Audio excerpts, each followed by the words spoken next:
Hi, ఎలా ఉన్నారు అందరూ? బాగున్నారా? నేనైతే చాలా బాగున్నాను. ఈరోజు వచ్చి ఈ వీడియో ఏంటి అని అంటే, ఇది చాలామందికి ఉపయోగపడే వీడియో.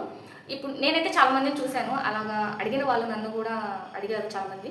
ఏంటి అంటే 35+ అంటే వాళ్ళకి ఎక్కువ కాళ్ళకి నీరు రావడము, అలాగే కాళ్ళు వాయడము, అలాగే మంటలు రావడము, ఇలాంటివి జరుగుతుంటాయి. మనం అందరం గుర్తుపెట్టుకోవాల్సింది ఒకటే, ఇప్పుడు మనం తీసుకునే ఎలాంటి ఫుడ్ అయితే తీసుకుంటున్నామో వాటిల్లో ఎక్కువ ప్రోటీన్స్ ఉన్నాయా, విటమిన్స్ ఉన్నాయా, ఫైబర్స్ ఇలాంటివన్నీ ఉన్న ఫుడ్ తీసుకుంటేనే మన బాడీలో పార్ట్స్ అన్నీ చాలా హెల్తీగా బాగుంటాయి. అలా కాకుండా మనం ఫుడ్ సరిగా తీసుకోకపోయినా ఇలాంటి ప్రాబ్లమ్స్ అనేది ఖచ్చితంగా వస్తాయి. ఇవే కాదు, ప్రతి పార్ట్లో ప్రాబ్లమ్స్ అనేది వస్తుంటాయి. సో అలాంటప్పుడు మనం ఏం చేయాలి? ఫుడ్ కూడా మంచిగా తీసుకోవాలి. సో ఈ కాళ్ళు వాయడము ప్లస్ నీరు రావడము, మంటలు రావడానికి ఎలాంటి ఫుడ్ తీసుకోవాలి, ఎలాంటివి ఫాలో అవ్వాలి, ఇవనేది ఈ వీడియోలో నేను కంప్లీట్గా చెప్పాను. మీరు వీడియో మొత్తం చూస్తే మీకు అర్థమవుతుంది. ఫస్ట్ మనం ఫ్రీ టైంలో పాదాలను మసాజ్ చేయాలి. ఇలా మసాజ్ చేయడం వల్ల కొంచెం రిలాక్సేషన్ ఉంటుంది.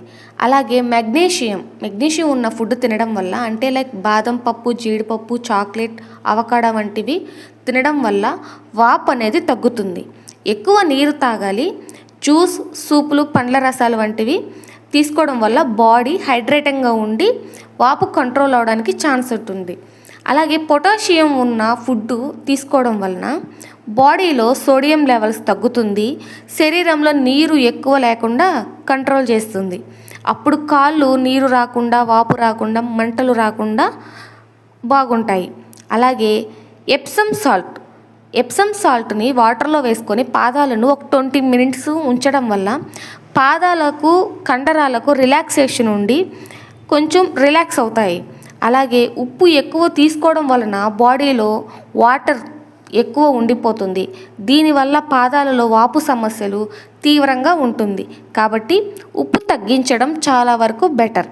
అలాగే నార్మల్గా డైలీ వాకింగ్ చేయడం వలన, అలాగే మనం నైట్ నిద్రపోయేటప్పుడు పాదాల దగ్గర పిల్లోస్ పెట్టుకోవడం వలన కొంచెం ఈ వాపు తగ్గించుకోవడానికి, మంటలు రాకుండా చేసుకోవడానికి కొంచెం అనేది మనకి సహాయపడుతుంది.